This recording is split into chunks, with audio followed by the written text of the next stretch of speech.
আসসালামু আলাইকুম বন্ধুরা, শুভ সকাল। সবাই কেমন আছেন? আজকে ফাইনালি আমি কাঁঠালের বিচি ভর্তা বানাবো। দেখেন, অল্প কয়েকটা কাঁঠালের বিচি দিয়ে অনেকগুলো ভর্তা হবে। কাঁঠালের বিচিগুলো দেখেন, ভিজে কাঁঠালের বিচি আমি কীভাবে ছিলাম। এখানে কাঁঠালের বিচিগুলো ফাইনালি ছোলা শেষ। এখানে দেখেন সিদ্ধ করা শেষ।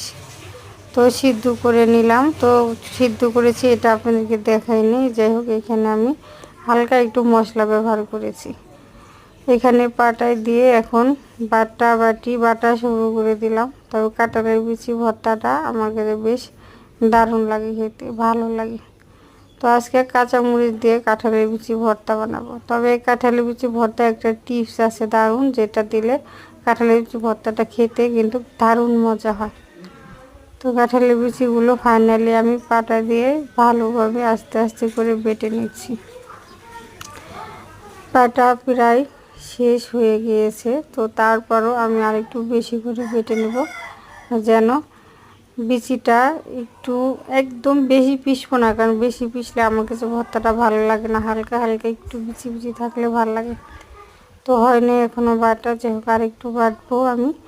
যাই হোক, এখানে আমি দিয়ে দিচ্ছি কাঁঠালের বিচি ভর্তার একটা টিপস, একটা বড় সাইজের কাঁচা পেঁয়াজ দিয়ে আমি ভালোভাবে এটাকে ছেঁচে নিচ্ছি।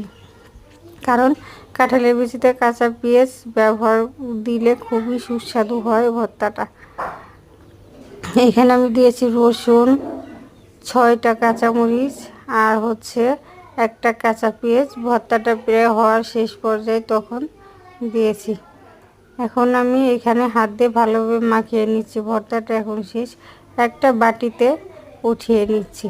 কিন্তু এই ভর্তাটা আমি আর একটা ভাবে রাখতে পারতাম, তো হাত দিয়ে ভালোভাবে মুট করে রাখতে পারতাম। দেখেন, আমি আপনাদের দেখাইবো কীভাবে মুট করে রাখতে পারতাম। আমি এইভাবে মুট করে রাখতে পারতাম।